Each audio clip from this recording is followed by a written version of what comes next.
कुंडली की भी जांच करा के उसका उपाय कर लेते हैं, लेकिन फिर भी समस्या है कि जो कि जो बनी रहती है।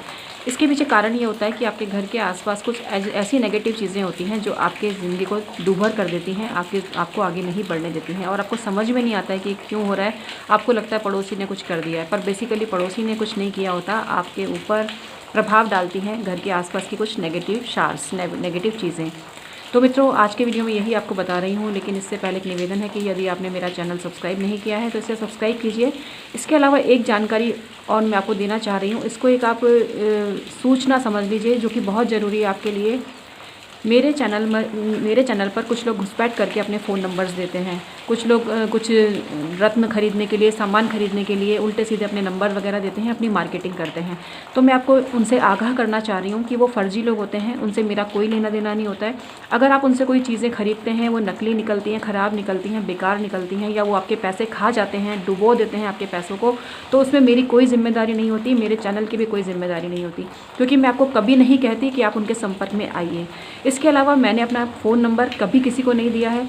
मेरे नाम से या कोई आपको ये बोले कि आपको मेरे चैनल से आपसे कुछ धनराशि मांगी जा रही है आपकी कुंडली के एवज़ में, तो आपको बिल्कुल देने की ज़रूरत नहीं है। मैं सिर्फ ईमेल आईडी जो है, मेरी मेल आईडी जो है, जो कि मैं डिस्क्रिप्शन में देती हूँ, उसी के थ्रू ही कुंडली वगैरह की मैं परामर्श देती हूँ। इसके अलावा मैं फ़ोन पर अवेलेबल नहीं हूँ। यदि कोई व्यक्ति फ़ोन नंबर बताकर आपसे पैसे ऐंठता है तो वो आपकी ज़िम्मेदारी होगी, और तुरंत आपको उसकी पुलिस कंप्लेंट कर देनी चाहिए, क्योंकि मेरा उनसे कोई लेना देना नहीं होता है।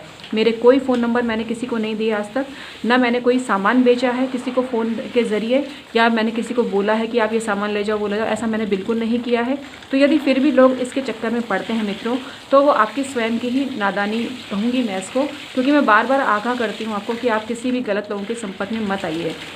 जो व्यक्ति सही ज्योतिषी होगा उसको किसी के भी चैनल में घुसपैठ करके अपनी मार्केटिंग करने की ज़रूरत नहीं होती। ये तो वो लोग होते हैं जिनके ज्योतिष की दुकान बंद हो चुकी होती है, जिनको कोई रास्ता नहीं दिखता, और वो दूसरों के चैनल में घुसकर अपनी मार्केटिंग करते हैं। तो मित्रों, मैंने आपको ये जानकारी दी है जिससे कि आपके पैसे बर्बाद नहीं हो, और आप सिर्फ मेरे ईमेल आईडी के थ्रू मुझसे संपर्क करिए। इसके ज़रिए ही मैं आपको कुंडली का परामर्श दूंगी, और उसकी निश्चित धनराशि होती है जो आपको पर्टिकुलर उस बैंक अकाउंट में जमा करानी होती है, जो नंबर मैं आपको देती हूँ। इसके अलावा और कोई तरीका नहीं है मुझसे ज्योतिषीय परामर्श लेने का। फिलहाल यही है। फ़ोन फैसिलिटी कभी अवेलेबल होगी तो मैं स्वयं इसकी जानकारी आपको दूंगी, तो किसी के चक्कर में मत पड़िए, अपने पैसे बर्बाद मत करिए, और किसी के भी झांसे में आकर कुछ भी उल्टा सीधा सामान आप मत खरीदिए। मित्रों, आइए वीडियो शुरू करते हैं। ये जानकारी देनी आवश्यक थी, इसलिए थोड़ा सा समय का विस्तार हो गया, उसके लिए मैं आपसे क्षमा चाहूँगी, लेकिन ये आपके लाभार्थ और आपके हितार्थ ही ये जानकारी देनी ज़रूरी थी। मित्रों, आइए वीडियो शुरू करते हैं।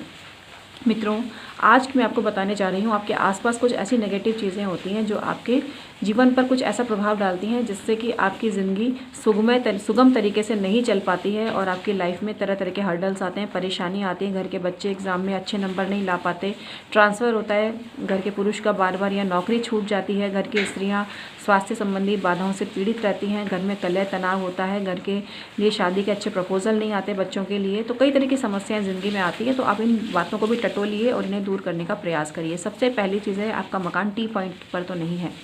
टी पॉइंट के जो मकान होते हैं वो काफ़ी बेकार होते हैं, स्वास्थ्य की दृष्टि से खतरनाक होते हैं, बिजनेस के लिए अच्छे होते हैं। अगर टी पॉइंट पे आपका मकान है तो उसको कमर्शियल यूज़ में लें, रेजिडेंशियल पर्पस के लिए टी पॉइंट वाले मकान अच्छे नहीं होते हैं, तो बेहतर होगा आप कहीं और शिफ्ट हो जाइए।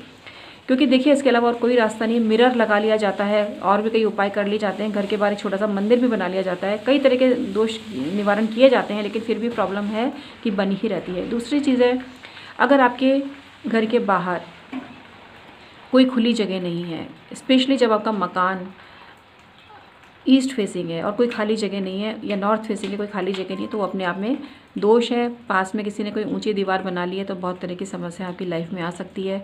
साउथ फेसिंग मकान है आपका, और वहाँ खाली प्लॉट पड़ा है, कोई कंस्ट्रक्शन नहीं है, दूर दूर तक खाली ज़मीन है, या कोई पानी का स्थान है, तो वो भले ही आपके मकान के भीतर ना हो, बाहर हो, लेकिन वो आपकी ज़िंदगी पर बुरी तरह से प्रभाव डालता है मित्रों, और उसका भी नेगेटिव असर आपकी लाइफ पर पड़ता है।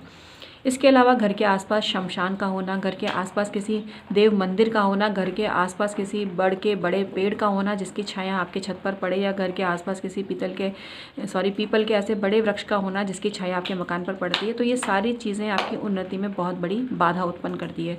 तो अगर आपके आसपास भी इस तरह की स्थिति है तो इसे दूर करें, इसका निवारण करें, तभी आपकी लाइफ में फ्लो आएगा, ज़िंदगी आगे बढ़ेगी। ज़िंदगी तो आगे बढ़ती है, लेकिन ज़िंदगी जिसको बोलते हैं ना कि जीने के लिए भी होनी चाहिए, और ऐसी चीज़ें आपके लाइफ में होनी चाहिए, तो वो चीज़ें आपके सामने आने लगेंगी। आज का वीडियो